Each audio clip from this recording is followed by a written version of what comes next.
মানে এখন এমন হচ্ছে যে মানে আমি ডেলি যে অফিস যাচ্ছি বা অফিস থেকে বাড়ি ফিরছি বা যেখানেই যাই না কোনো বাইরে, তো সেদিনকার সেফটির জন্য আমাকে থ্যাঙ্কফুল থাকতে হবে ভগবানের কাছে। তো দেখে বুঝতে পারছো আমরা কোথাও বেরোচ্ছি, তো যাচ্ছি অবভিয়াসলি কিছু গ্রসারি অ্যাকচুয়ালি আনতে হবে। আমরা ডিমার্টে যাবো এখন, ডিমার্টে গিয়ে কিছু গ্রসারিজ আনবো, আর তাই বেরোচ্ছি একসাথে সবাই মিলে, আমরা পুরো ফ্যামিলি। ঠিক আছে, তাড়াতাড়ি আজকে চলে এসেছি অফিস থেকে আমরা, মানে আমি অফিস থেকে তাড়াতাড়ি চলে এসেছি। তো welcome to our channel guys. আশা করি সবাই খুব ভালো আছো আর খুব সুস্থ আছো তোমরা। তো চলুন, থাকুন আমাদের সাথে আপনারা আমাদের ডিমার্টের সফরে।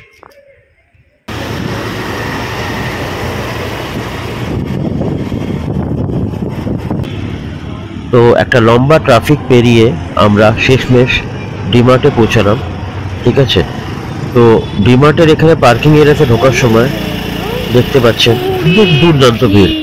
যেহেতু আজকে এটা উইকেন্ডের সময়, তো ভিড় প্রচুর আছে। তো সম্ভব পার্ক তো করতে হবে গাড়িটাকে। তো কি করলাম, লাস্টে যেখানে গুডস রিটার্ন করার কাউন্টার থাকে তার পাশে গিয়ে গাড়িটাকে পার্ক করে দিলাম। আজকে মনে হচ্ছে সব জায়গায় দাঁড়িয়ে দাঁড়িয়ে যেতে হবে। ব্যাগেজ কাউন্টারের ভিড়টা দেখে বুঝতে পারছেন আপনারা। যাই হোক, অনেকক্ষণ দাঁড়ানোর পরে আমি আমার মানে বউ সঙ্গীতা আর আমার ব্যাগটা লক করালাম। ফাইনালি তো হলো। যাই হোক, ব্যাগটা নিচ্ছে, এখন ভিতরে যাব, বাইরে বেরিয়ে আবার কথা বলছি আপনাদের সাথে আমি। ঠিক আছে,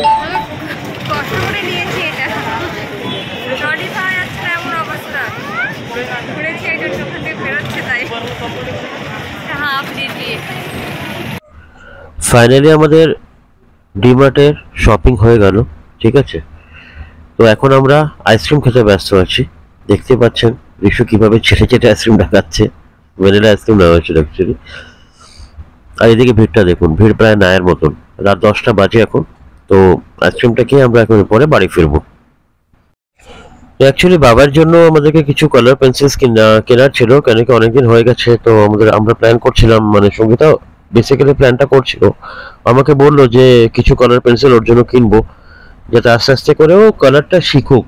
ঠিক আছে, করতে এমনি কালার আইডেন্টিফাই করতে পারে, ঠিক আছে, নর্মাল কালারটা করতে শিখুক, ক্রিয়েটিভিটি সেন্সটা বাড়বে। যাই হোক, তো ডিমার্টে পেলাম না, ওখান থেকে ডিআইওয়াই বলে একটা দোকান আছে, একটা শোরুম আছে ডিমার্টের পাশে, সেখানেও পেলাম না। এখন কি করবে, কিছু করার নেই। তো গাড়ি নিয়ে চললাম, যাওয়ার পথে ডিমার্টের বাইরে যে ফুচকা স্টলটা বসে সেখানে দাঁড়িয়ে দাঁড়িয়ে আমরা ফুচকা এনজয় করছিলাম। তারপরে তো আমার বউ আমাকে যে ফুচকা খাই দিচ্ছে সেটা দেখে আপনাদের হিংসা হচ্ছে, তাই না? কত প্রেম এদের মধ্যে। একদমই সেটা না, প্রেম তো অবশ্যই আছে, বাট অ্যাকচুয়ালি আমি ব্লগ করছিলাম। তো এক হাতে ব্লগিং এর জন্য ক্যামেরা ছিল আর এক হাতে হেলমেট ছিল। তো আমি নিজের হাতে কি করে ফুচকা খাবো, তো আমি ওকে বললাম সঙ্গীতাকে যে তুমি ফুচকা খাই দাও। তো বাইরে গেলে পরে আমরা এভাবে অ্যাডজাস্ট করি, তো আমাকে এমনি তো খাই দেয়। ঠিক আছে, প্রেম তো অবশ্যই আছে। তো যাই হোক, ফাইনালি আমাদের ফুচকা খাওয়া হয়ে গেল। শামটা দেখুন কি সুন্দর লাগছে রাত্রেবেলা। আহা, তো এখন আমরা ফাইনালি ঘরের দিকে অগ্রসর হলাম।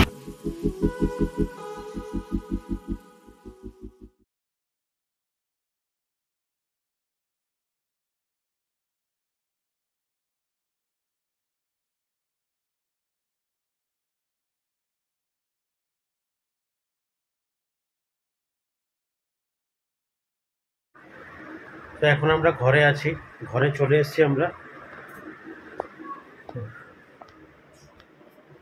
জ্যাম ট্যাম একটা আজকে অতটা পাইনি, বাট জ্যাম ছিল মোটামুটি। আমাদের মাঝের রোডটা একটু বেশি জ্যাম থাকে, তো কল্যাণীনগরের দিকে অতটা জ্যাম আমরা পাইনি।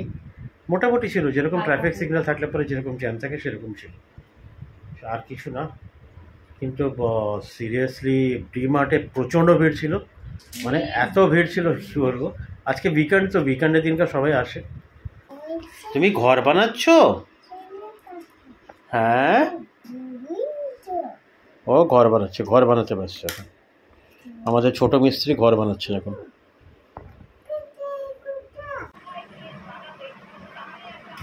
ফেসবুক করলে পরে শুধু ওই খবর, করমণ্ডল এক্সপ্রেসের অ্যাক্সিডেন্টটা, মানে সিরিয়াসলি কত ভয়াবহ অ্যাক্সিডেন্ট হয়েছে, কত মানুষ মারা গেছে।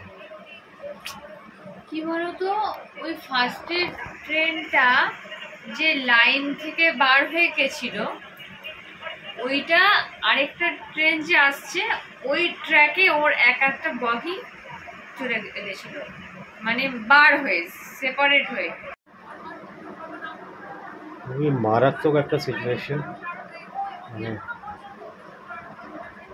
খুব বাজে লাগছে, মানে ভেবেও মানে এটা এতটা খারাপ লাগছে যে মানুষগুলো কীভাবে মারা গেল জানতো না। মানে কেউ তো চাকরি করতে যাচ্ছে, নতুন চাকরি করতে যাচ্ছে, আর কেউ তো বাড়িতে ছুটি নিয়ে যাচ্ছে যে বাড়ির লোকজনদের সাথে দেখা করবে। এই সিচুয়েশনে মানে এই হচ্ছে অবস্থা, মানে একটা শেষ যাত্রা হয়ে গেল ওদের। কী বলবে এখানে, যে কার সতর্কীকরণ থাকা উচিত? অবভিয়াসলি যারা রেল কর্তৃপক্ষ যারা আছে ওদেরকে এই বিষয়ে বেশি গুরুত্বপূর্ণ ভূমিকা থাকা উচিত। মানে কি করে অ্যাক্সিডেন্টটা হয়ে গেল সেটা হচ্ছে বিশাল বড় একটা ব্যাপার, মানে মাথায় কিছু আসছে না এটা, মানে সিরিয়াসলি কী বলবো আর। যাই হোক গাইস, ভালো থাকুন আপনারাও, ঠিক আছে, সুস্থ থাকুন। মানে এখন এমন হচ্ছে যে মানে আমি ডেলি যে অফিস যাচ্ছি বা অফিস থেকে বাড়ি ফিরছি বা যেখানেই যাই না কোনো বাইরে, তো সেদিনকার সেফটির জন্য আমাকে থ্যাঙ্কফুল থাকতে হবে ভগবানের কাছে। সিরিয়াসলি ভগবানের কাছে তো আমরা এমনিতে চিরকৃতজ্ঞই, মানে সে ঋণটা তো আমরা চুকাতে পারবো, মানে কী বলে ওটাকে, শোধ করতে পারবো না। কী বলবো আর, মাথায় আসছে না কিছু। যাই হোক গাইস, ভালো থাকো তোমরা সবাই ভালো থেকো, সুস্থ থেকো, হেলদি থেকো, হ্যাপি থেকো, ঠিক আছে। এই বলে আজকের মতন ব্লগটা আমি এখানে শেষ করছি। তো সাপোর্ট মানে করে যেতে থাকো এইভাবেই, তোমাদের সাপোর্টের খুব দরকার আমাদের, সেটা ভালো করে জানো তোমরা। যাই হোক, বেশি কথা বলবো না, অনেক অহেতুক মানে বাতলামি কথা হয়ে যায় আমার। তো ভালো থাকুন, সুস্থ থাকুন, ঠিক আছে। আবার নেক্সট ব্লগে আপনাদের সাথে দেখা হচ্ছে আমাদের, ঠিক আছে। ততক্ষণের জন্য টাটা সবাইকে। যা, মোবাইলটা পড়ে গেল,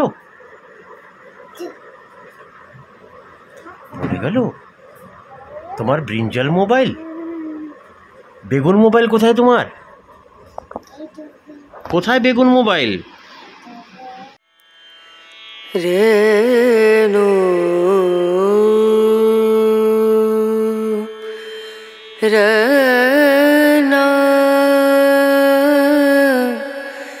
রে